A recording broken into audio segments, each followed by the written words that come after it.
on this computer.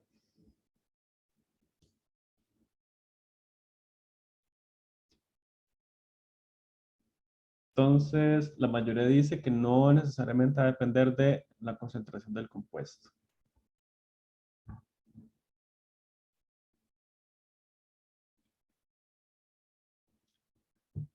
Listo, ya todos respondieron. Entonces, la que tanto se disuelve en compuesto no necesariamente va a depender de la solubilidad del compuesto, la concentración del compuesto, la temperatura o el pH. Entonces, no sé, alguien que haya respondido la B, que me quiera compartir la justificación de por qué escogió la B. No sé si alguien quiere compartir por qué escogió esa. Profe, yo básicamente lo hice por descarte, porque, bueno, la solubilidad de compuesto y es obvio que va a depender de eso. Y la temperatura, porque como siempre, si uno aumenta la temperatura, aumenta la solubilidad y el pH también por los ácidos. Entonces, yo más bien lo hice como por descarte. Ok, ok. Profe, yo marqué eso, pero lo hice más bien así como por la cuba, así digamos. Que digo yo, Ajá. si está muy concentrado o poco, no importa, mientras sobrepase la KPS, por ejemplo, así, no importa, no importa cuánto esté concentrado, mientras la sobrepase igual, yo diría que lo demás precipita, y eso es lo que hay un poco de lo que es la K de solubilidad.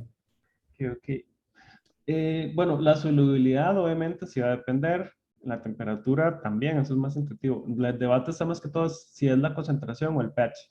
Entonces, la concentración, recordemos que la expresión de la constante de solubilidad va a depender de la concentración de los reactivos que forman el precipitado. Entonces, la concentración molar de esos reactivos entre corchetes elevados a su cociente respectivo. Entonces, desde ese punto de vista, podría decirse que sí, como la solubilidad, la KPS depende de la concentración de los reactivos, entonces se podría decir que depende de la concentración de los compuestos, en realidad, basados en la expresión de la KPS.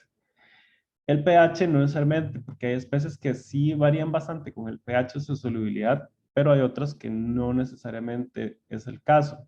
Entonces, puede ser que sí o puede ser que no. Entonces, por eso la que sería, en este caso, más correcta sería el pH, ¿verdad? Porque la pregunta dice no necesariamente. Entonces, puede haber casos que sí o puede haber casos que no. Y eso aplica más que todo para el pH, entonces, en este caso. No sé si más o menos queda clara la idea. Sí, Entonces, a Sí. veces sí, pero a veces no. Exactamente, porque la pregunta lo que hacía es eso, no necesariamente. Entonces, el pH no necesariamente, a veces sí o a veces no. Entonces, por eso sería en este caso más correcta escoger eso. Ok, sigamos con la siguiente. Esta dice, una disolución sobresaturada es una disolución que obedece la ley de equilibrio según la expresión de KPS. ¿Falso o verdadero? Una disolución sobresaturada es una disolución que obedece la ley de equilibrio según la expresión de KPS. ¿Falso o verdadero?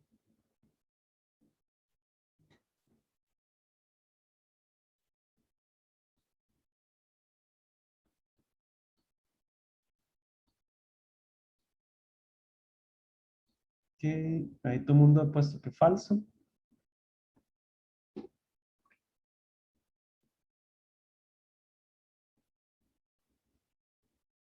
Como que todo el mundo está de acuerdo con que es falso, por lo visto. Entonces, bueno, no, ya hay alguien que dice que sí es verdadero. Ay, perdón, fue un dedazo. No está cambiando de respuesta solo porque todo el mundo estaba poniendo la otra, ¿o sí?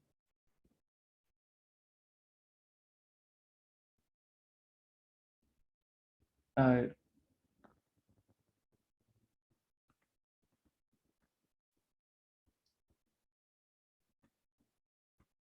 Entonces, una disolución saturada, todo el mundo puso que es falso. Entonces, sí, efectivamente, ¿verdad?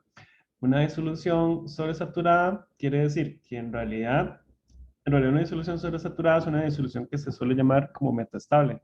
Metastable quiere decir que en realidad el sólido está disuelto más allá de lo que realmente es soluble según la expresión de la KPS, pero es inestable, o sea que eso está solubilizado, digamos, pero en cualquier momento, cualquier perturbación hace que lo que está en exceso precipite, ¿verdad?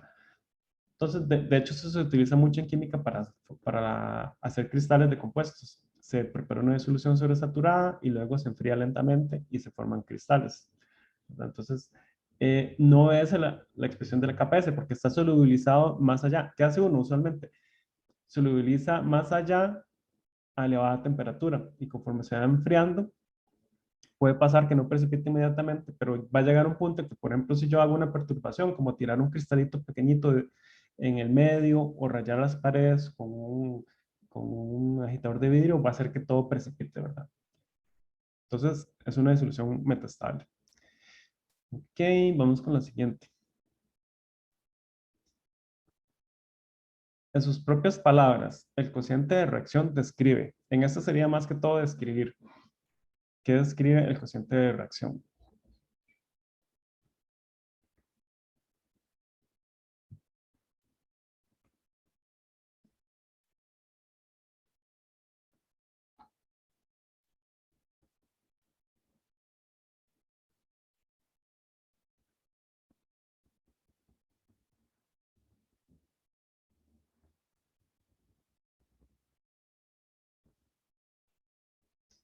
Bueno, por ahí, ¿qué tanto dice una solución de estar en equilibrio de solubilidad?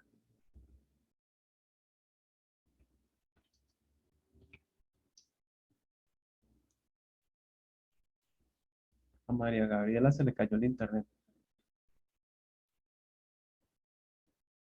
¿Qué tanto dice una solución de estar en equilibrio de solubilidad? A ver, ¿qué más representa?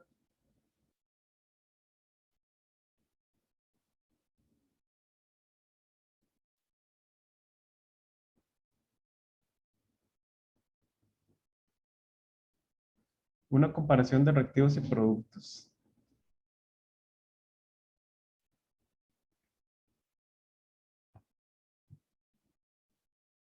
La relación entre la concentración de reactivos y productos en cualquier momento. Relación de proporción de productos y reactivos en una reacción en un momento en el tiempo. La proporción relativa de productos y reactivos. Medir la cantidad de productos y reactivos de una reacción. Una comparación que tanto dice una solución de estar en equilibrio de solubilidad. Ok. Hay dos personas que pusieron esta.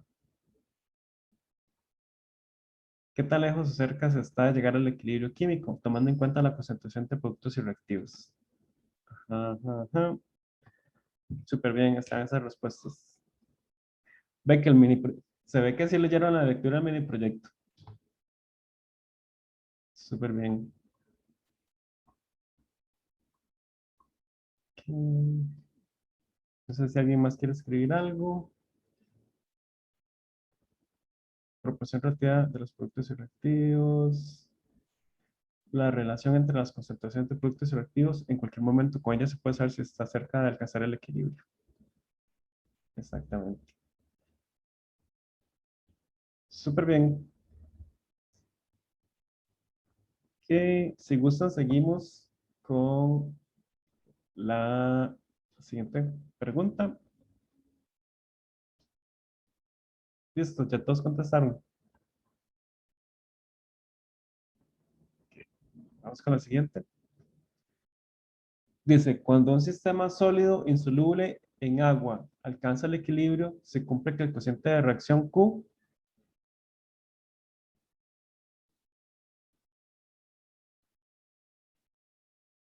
Cuando un sistema sólido insoluble en agua alcanza el equilibrio, se cumple que el cociente de reacción Q.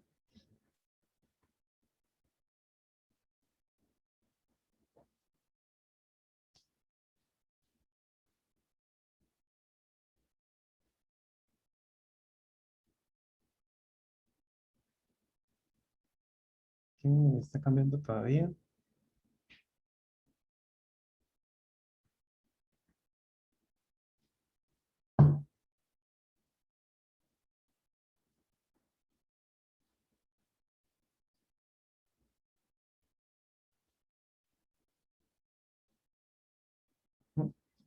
Creo que ya. Entonces, la mayoría de personas pusieron que es igual a la KPS. Y las otras personas pusieron que es igual a cero. Entonces, recordemos que el cociente de reacción Q va a ser igual a la KPS cuando se alcanza el equilibrio. Va a alcanzar siempre ese mismo valor de la KPS. Que la gente que colocó la C, que es igual a cero, recordemos que cuando yo alcanzo el equilibrio, lo que se da igual a cero es la energía libre de Gibbs en este caso. Pero eso es algo que vamos a ver en más detalle cuando lleguemos a la parte de electroquímica. Vamos a ver cómo se relaciona la constante de equilibrio con con la energía libre de Gibbs. Ok, ¿alguna pregunta con esto? Listo. Ok, vamos con la siguiente. Dice, se tiene un sólido de calomel. Este sólido se suele llamar calomel y se solubiliza una concentración, ahí no puedo ver, S de dicho compuesto, el cual se disocia completamente. Entonces, ¿cuánto sería la concentración de la especie iónica de mercurio en disolución? Sería 2S, S, 3S o S entre 2.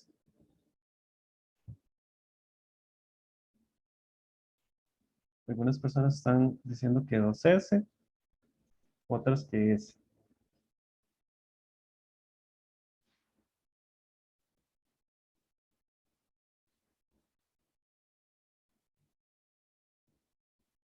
Dos S, S. Ya va casi empatado.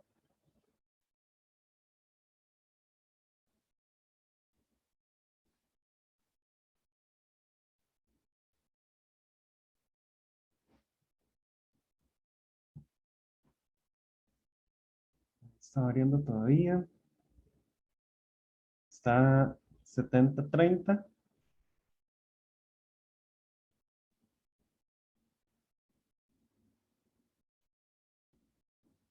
Pareciera que ya. Ok, alguien que haya escogido la opción B, que me quiera compartir por qué escogió esa opción. Profe, Ujú. yo puse la B porque me parecía que era que el Hg2 solo existía así como Hg2 dos más y no por separado del Hg solito. Exactamente. Sí, de hecho eso estaba en el video, creo que en el video donde explico qué es solubilidad, de la clase de solubilidad, ahí pueden revisar esa parte. El H2Cl2 se disocia, pero lo que forma es H2 más 2 y dos iones cloruro. Entonces, en realidad, como el ion Hg2 más 2, en realidad se disocia solo 1. Entonces, la respuesta correcta sería ahí S, en realidad, no 2S. Si me pidieran por el cloruro sí se disociaría 2S, ¿verdad? Pero ese ion se llama el ion de calomel, ¿verdad? Que es en realidad los dos mercurios quedan como las dos bolitas pegadas. Y entonces ese ion en particular se disociaría como uno solo, ¿verdad? Es un ion que tiene dos átomos, básicamente. Entonces, por eso la respuesta correcta acá sería la B. Era una pregunta con truco. ¿Sí más o menos quedó claro? Cualquier cosa, si no pueden revisar el video que está en la clase de solubilidad, ahí estaba también explicado. Ok. La siguiente pregunta dice, se tiene un sólido de cromato de plata. Se agrega agua destilada de manera tal que se da un equilibrio entre la fase sólida y acuosa. Entonces, es cierto que la solubilidad del sólido disminuye si se agrega cloruro de sodio, cloruro de plata, bicromato de potasio, cloruro de potasio. Se tiene un sólido de cromato de plata, se agrega agua destilada de manera tal que se equilibre entre la fase sólida y acuosa. Entonces es cierto que la solubilidad del sólido disminuye si se agrega.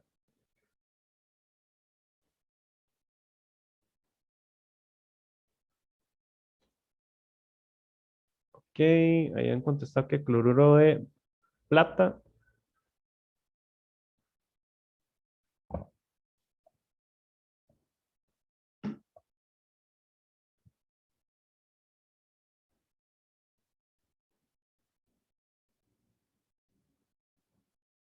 Y sí, ¿verdad?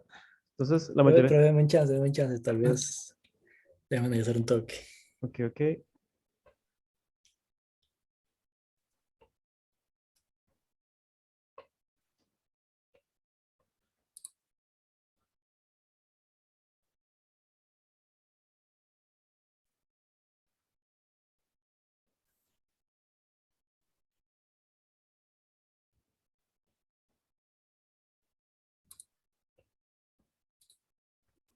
Que 8% dice que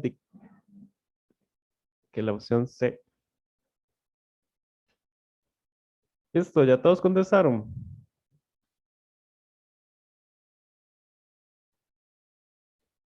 Entonces, esta pregunta también tiene, hay una trampilla. Entonces, el sólido es de cromato de plata. Entonces, el ion cromato es CrO4, ¿verdad?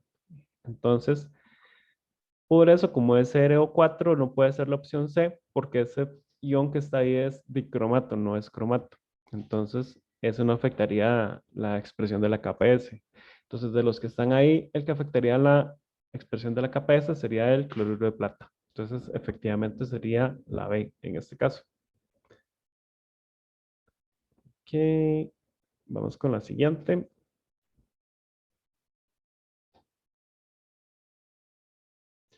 Nombre características que debe tener un precipitado para que pueda ser utilizado en gravimetría.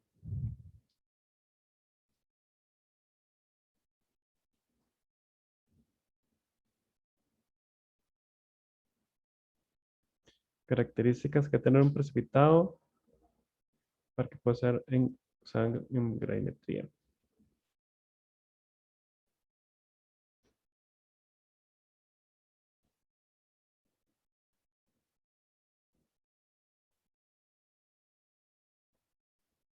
Mm, A ver, están colocando poco soluble a temperatura ambiente, que sea fácil de filtrar y lavar, estable, fácil de filtrar, ser estable.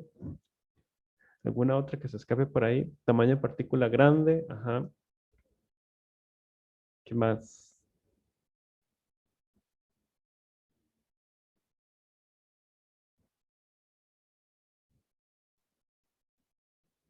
Que no reaccione con los componentes de la atmósfera, ajá, muy importante.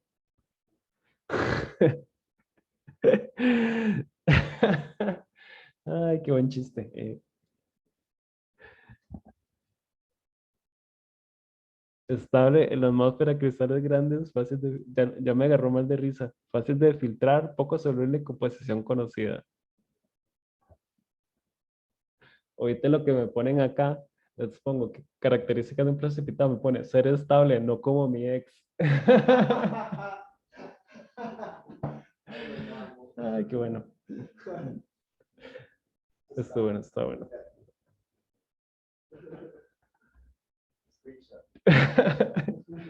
Bueno, ya, superado. Ok, la siguiente. Listo, ya. Pero tengo una pregunta. Sí. No necesariamente tiene que ser masa molar alta, ¿o sí? Es mejor que tenga masa molar alta.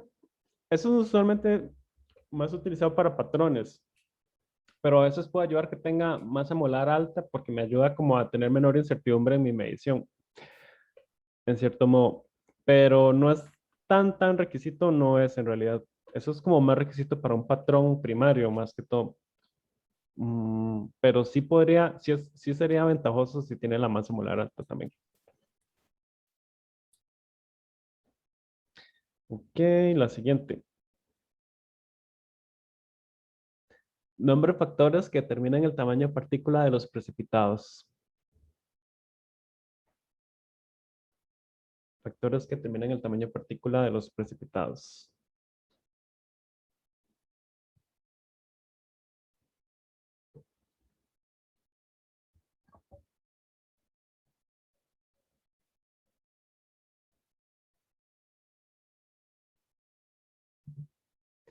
Temperatura. Ujú. La sobresaturación relativa. Si se hacen por nucleación o cristalización. Ajá. El pH en algunos casos, como dijimos ahora. El valor de sobresaturación relativa, el tiempo de digestión, ajá, si es una digestión,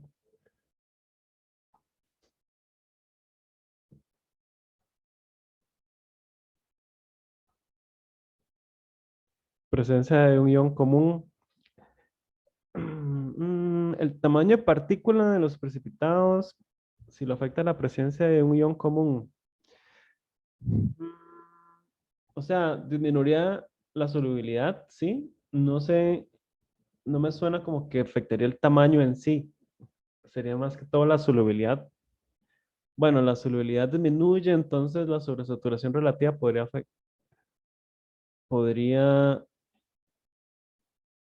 también disminuir. No, entonces sería más coloidal.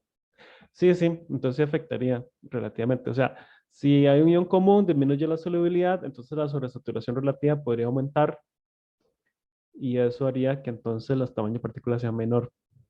Entonces sí, sí, en realidad sí afectaría. pH, temperatura. Ajá, ajá, súper bien. Ok, no sé si alguien más quería poner algo. Si no, siguiente. Dice, se muestran dos círculos que representan dos tipos de procesos en la formación de partículas sólidas. Haga clic en el proceso que se favorece cuando se tiene una sobresaturación relativa baja.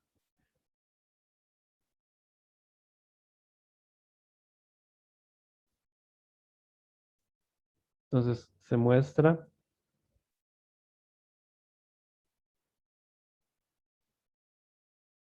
Ajá,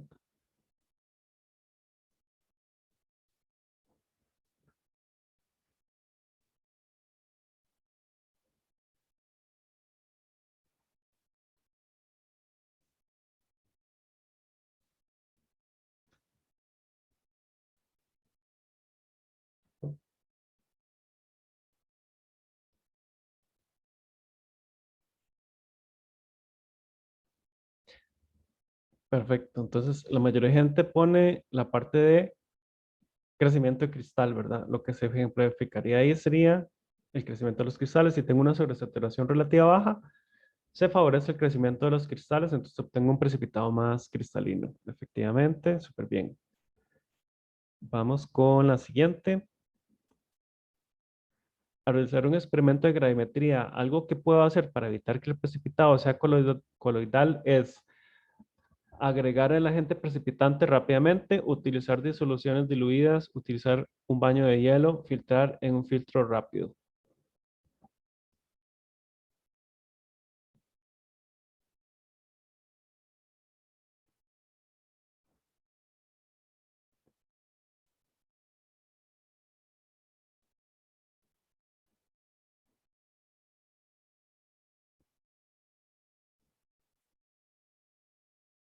Ok, ahí sí como que hay consenso por lo visto.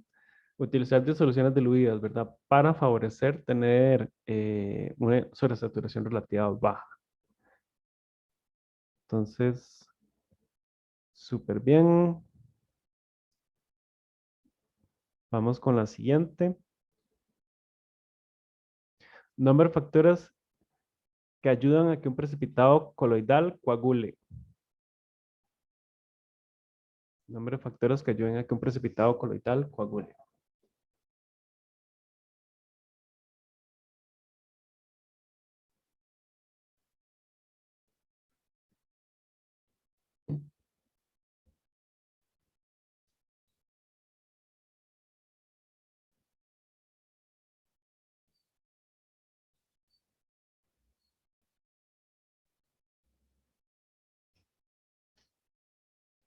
Todavía no hay respuestas. A ver. Factores que ayudan a que un precipitado coloidal coagule. Aquí ponen que pH, con signo de pregunta. Entonces, ¿qué sería el proceso de coagulación? A ver si alguien se acuerda.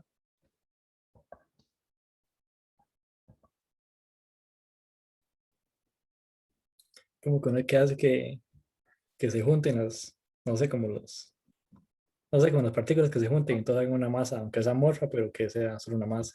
Ajá, ajá. Entonces, La coagulación es los precipitados coloidales, son partículas muy pequeñitas que están suspendidas, ¿verdad? Y no precipitan fácilmente. Entonces, lo que se hace para que coagulen es lograr que se junten entre ellas, ¿verdad? Y formen una masa amorfa que sí precipita. Entonces, eso es lo que se llama coagulación. Entonces, lograr que esas partículas se junten. Entonces, hay factores que favorecen que esas partículas se puedan juntar, que estaban por ahí mencionadas en el libro. A ver, temperatura, con signo de pregunta, sí, temperatura sí favorece. Recordemos, para que esas partículas se puedan aproximar entre sí y poder formar una sola masa, tienen que haber factores que las ayuden a que se aproximen entre sí. Una de ellas es temperatura. ¿Por qué? Porque las partículas se pueden mover con más fuerza y llegar a chocar, digamos, entre ellas y formar quedarse pegadas y formar una partícula más grande. Entonces, sí, la temperatura sí puede ayudar a que coagulen. ¿Qué otra cosa? Calor y agitación, exactamente. La agitación también igualmente favorece lo mismo, que las partículas puedan chocar entre sí y comenzar a interactuar entre ellas y formar una sola masa, digamos. Y había otro factor por ahí que también se mencionaba, que todavía falta. Adición de un electrolito, exactamente. Entonces, si yo adiciono un electrolito, eso es un poco más complicado de explicar. Ahorita hay otra pregunta de eso. Entonces, si quieren, lo que podemos hacer es pasar a la otra pregunta para tratar de aclarar eso un poquito más. Vamos a ver. Creo que era esta. Ajá. Dice, se tienen dos cuadros que representan la interacción entre dos partículas coloidales. Haga clic sobre la imagen que mejor representa un coloide al cual se le ha adicionado un electrolito. Entonces, el cuadrito de arriba o el cuadrito de abajo.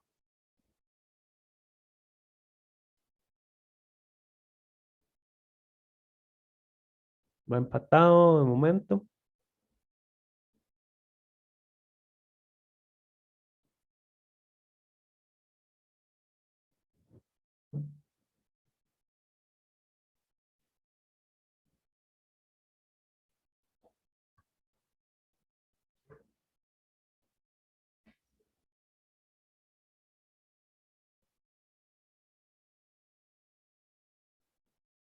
A ver, ¿quién más?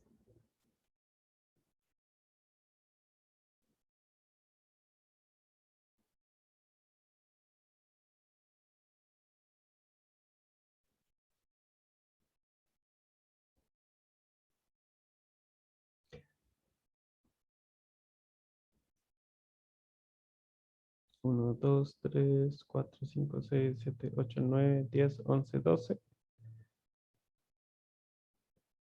A ver, ¿quién más?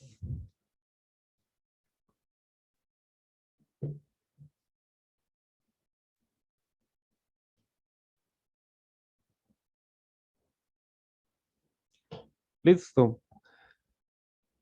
A ver quién falta. Entonces, eso era como lo que les estaba mencionando hace un rato. Si uno, normalmente, si tiene partículas coloidales, las partículas coloidales van a tener una superficie cargada, como se muestra acá. Esa superficie cargada forma un campo eléctrico, ¿verdad?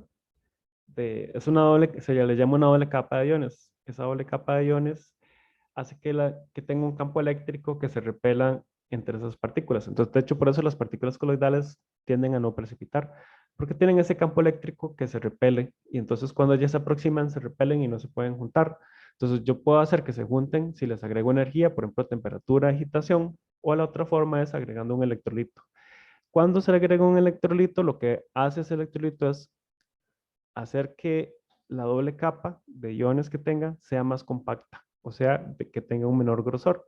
Y hacer menos gruesa favorece que entonces las partículas se puedan aproximar más entre ellas y se dé más chance de que puedan juntarse, ¿verdad? Coagular. Entonces, el electrolito va a tener este efecto de disminuir el grosor de esa doble capa de iones y entonces favorecer que se puedan juntar las partículas. Entonces, eso es un poco la idea de la adición de ese electrolito. No sé si queda tal vez como alguna duda con eso de la coagulación.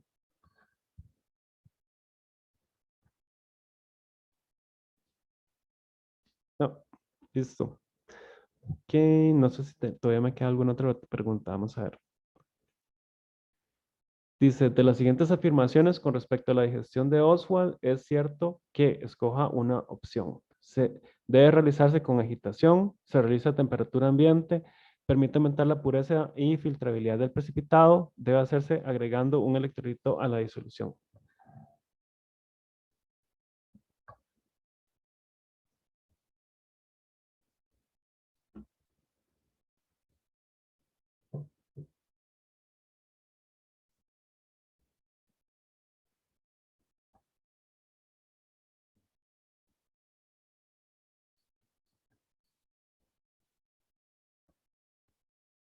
Ok, entonces de momento todos han contestado la C.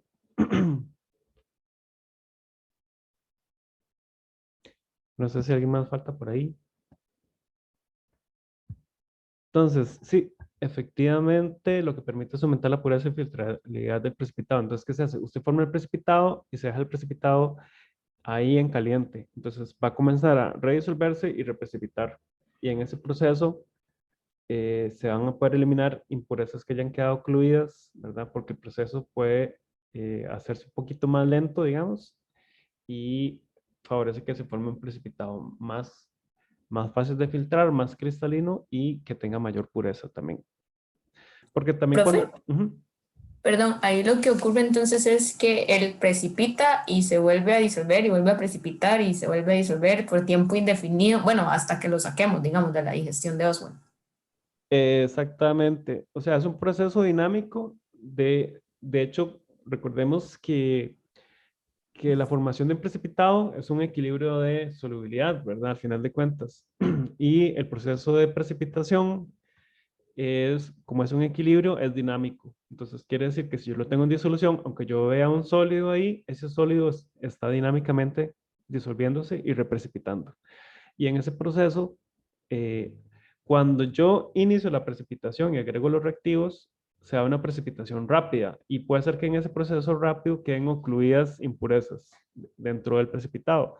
Entonces, cuando yo hago la digestión de Oswald, lo que favorece es que esas impurezas que hayan quedado atrapadas puedan liberarse, por ejemplo, y que entonces me quede más como cristales más grandes y cristales también más puros, porque ya liberé esas impurezas que fueron quedado atrapadas cuando hice la precipitación, que el formar el precipitado en sí es un proceso rápido en realidad, va a precipitar inmediatamente y normalmente entonces puede darse esa oclusión de partículas. Entonces, eso es como un poco la idea, lograr que mediante ese equilibrio dinámico yo pueda tener un precipitado más puro. Ok, seguimos con la siguiente. Se realiza el análisis de bario como sulfato de bario. Si se da la coprecipitación de un contaminante, escoja la opción que resulta en un error negativo. Se realiza el análisis de bario como sulfato de bario. Si se da la coprecipitación de un contaminante, escoja la opción que resulta en un error negativo.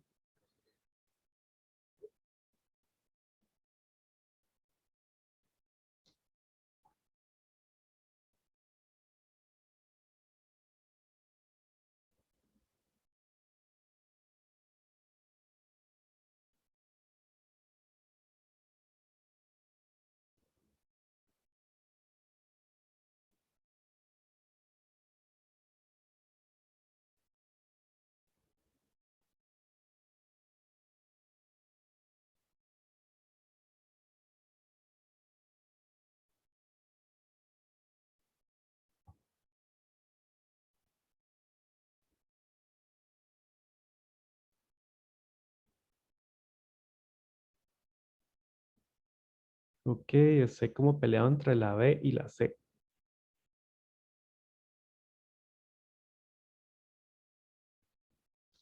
Está 50-50. Ahora está cambiando más la C.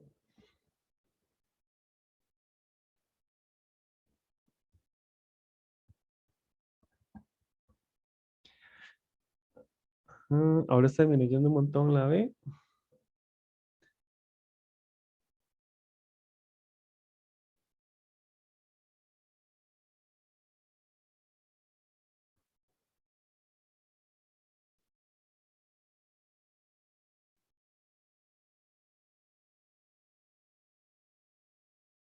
Ok, parece que ya todo el mundo votó. No sé si alguien que haya escogido la B quiera compartirnos por qué escogió la B.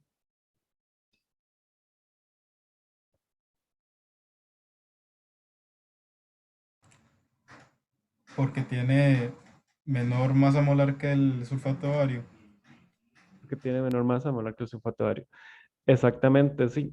Entonces, las reglas son más o menos como esta. Más o menos esta es la regla. Vean que se está analizando bario y se precipita como sulfato de bario.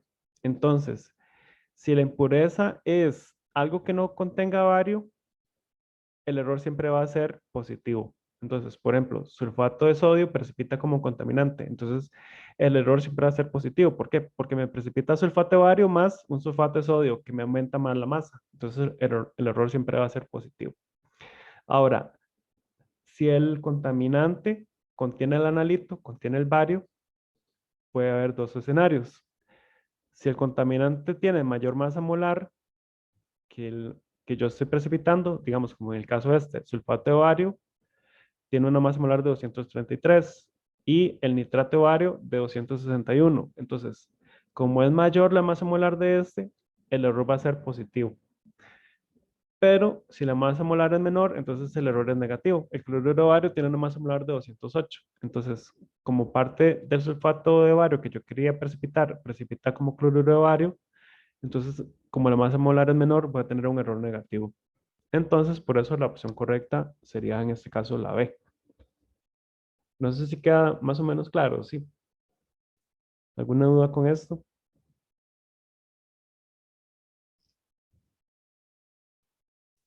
Listo. Ok. Siguiente.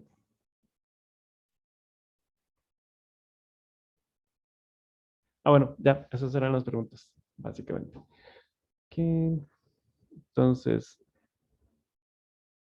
la de esta actividad era como repasar algunos de los conceptos que hemos estado viendo y como reforzar ahí un poco. Lo otro que quería hacer es un poco relacionar, yo estuve revisando los diagramas que ustedes me hicieron, entonces quería usar un momento como ese para repasar algunos de los conceptos que estuvimos viendo, ya como para darle la estocada final al tema. Entonces, efectivamente, en este bloque, si ustedes ven, el tema central de este bloque es equilibrio químico, pero equilibrio químico desde el punto de vista de cómo puedo aplicar yo ese equilibrio químico a métodos analíticos, ¿verdad? Entonces, pero sí hemos reforzado mucho en la idea también del equilibrio químico en sí, como para, para que sea mucho más fácil entender los conceptos que vienen construidos a partir de, ¿verdad? Entonces, el equilibrio químico, entonces, va a estar dado, ¿verdad? Va a depender también de la parte de cinética química. Entonces, va a depender de la cinética, ¿por qué? Porque el equilibrio químico va a ser cuando la reacción directa se iguala con la reacción inversa. Ahora, normalmente, ¿qué tanto se está aproximando al equilibrio químico? Yo lo puedo saber por medio del cociente de reacción. Entonces, si el cociente de reacción es mayor que K, se favorece la reacción de los reactivos. Si Q es menor que K, se favorece la dirección de los productos. Y cuando alcanzo el valor de K, entonces alcanzo el equilibrio químico y entonces ese equilibrio químico puede ser diferentes tipos, puede ser constantes ácidas, básicas, del producto iónico del agua, KPS, también puede ser para formación de complejos. Y una vez que se alcanza el equilibrio, puede pasar que yo haga un disturbio en el sistema, ¿verdad? Entonces, esos disturbios pueden ser presión, volumen, cambios de concentración, temperatura. Entonces, siempre que yo hago un disturbio en el sistema va a tratar de conservar ese disturbio que yo hice, desplazando la reacción en la dirección contraria. Y eso es lo que normalmente llamamos el principio de Le Chatelier. Sin embargo, en la lectura que yo les puse ahí, hay que tener un poco cuidado con el principio de Le Chatelier, porque a veces si uno lo hace a como piensa uno intuitivamente, a veces falla, ¿verdad? Ahí les mostraba el ejemplo de una reacción que era que pasaba de azul a rosado y en donde por el principio de Le Chatelier era como un poco confuso, ¿verdad? Llegar a la conclusión. Entonces, normalmente para predecirlo de la mejor forma, lo que se hace es mejor usar el cociente de reacción para predecir en qué dirección se va a dirigir esa reacción y a dónde se va a compensar ese disturbio. Entonces, entre los constantes de equilibrio que hemos estado estudiando está el equilibrio heterogéneo. que, bueno, acá hay soluciones amortiguadoras, no tiene mucho que ver. Esa parte ahí sí les puse ahí que eso no. Entonces, el equilibrio heterogéneo va a... Hay diferentes tipos de equilibrio heterogéneo. No necesariamente tiene que ser agua con un sólido. También en realidad puede ser fase gaseosa con un sólido o diferentes tipos. Para efectos de este curso nos centramos en lo que es la formación de un sólido, o sea, un precipitado y cómo eso se relaciona con el equilibrio de solubilidad. Entonces, la solubilidad, ¿verdad? Va a estar relacionada con esa constante, la KPS, ¿verdad? Que me va a definir qué tan soluble es un compuesto. Y también yo puedo tener disoluciones saturadas, puedo tener disoluciones saturadas o insaturadas. Y otro concepto que faltó acá es el efecto del ion común. Entonces, si yo tengo un ion común en la disolución, esto me va a disminuir la solubilidad. Y este efecto del ion común está muy relacionado con el principio de Le Chatelier. Al final de cuentas, ambos están correlacionados. Ahora, el equilibrio heterogéneo nos interesa en analítica porque tiene sus aplicaciones. Y una de las aplicaciones es en gravimetría. Entonces, en gravimetría va a basarse básicamente en formación. Es un método, digamos, tradicional, clásico, que se basa principalmente en la formación de un precipitado. Entonces, la formación de ese precipitado va a estar afectado por diferentes factores y para que funcione para gravimetría tenemos diferentes requerimientos, ¿verdad? Que sea fácil de filtrar, que sea cristalino, partículas grandes. Para que sea cristalino y con partículas grandes, yo puedo hacer una digestión de Oswald que va a favorecer que se formen cristales grandes y que pueda eliminar las impurezas. Ahora, la formación de ese precipitado puede seguir diferentes procesos. Hay una fase de crecimiento de partícula y una fase de nucleación. Entonces, para que el precipitado sea más cristalino, tiene que favorecerse esa nucleación.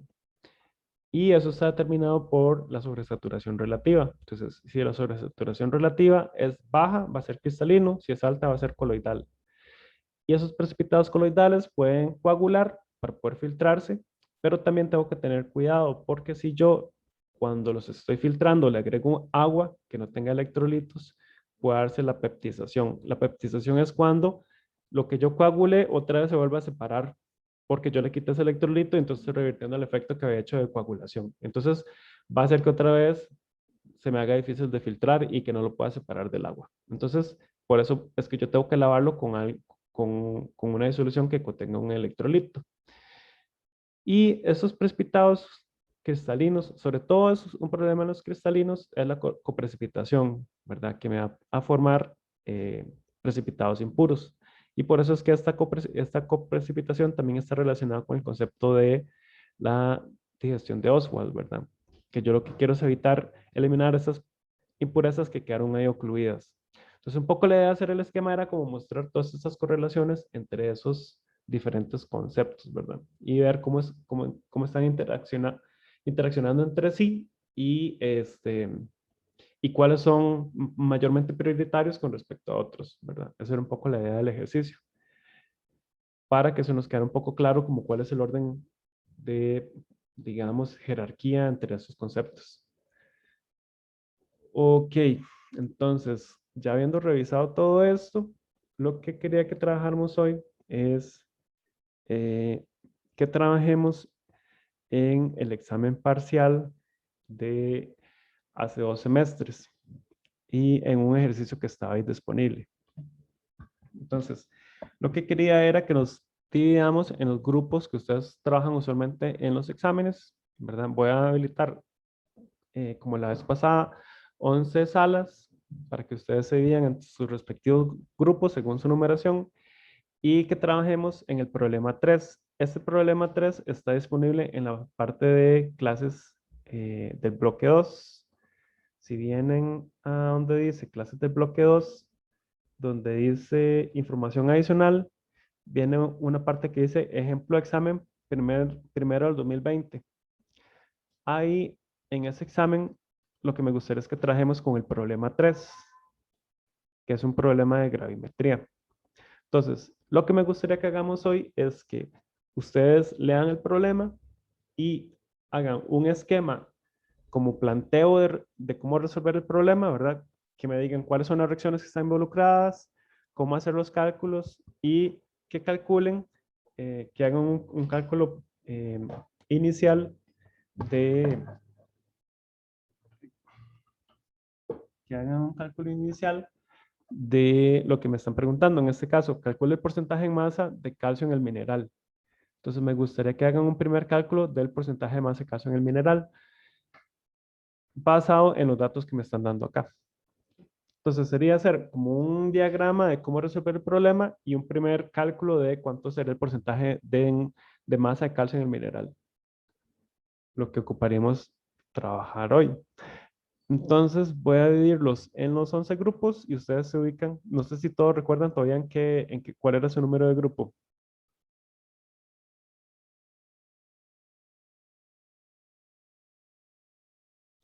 Voy a darle ahí crear.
Profe, no se acuerda cuál era mi número de grupo. Alejandro, vamos a ver. ¿Dónde que estaba eso?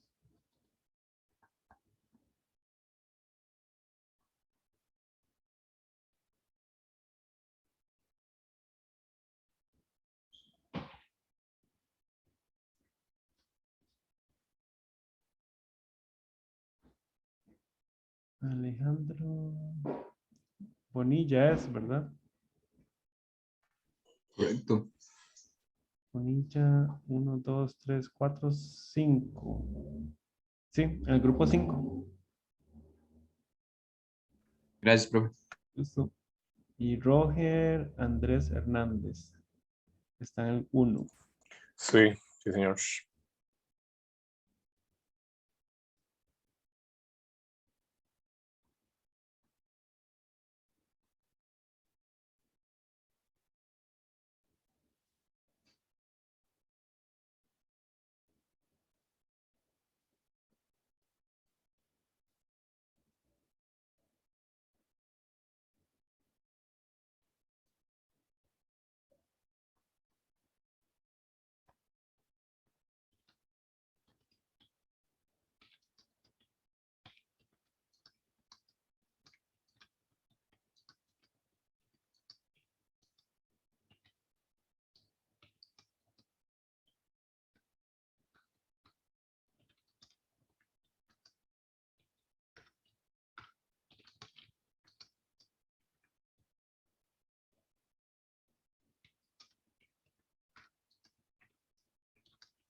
Ahí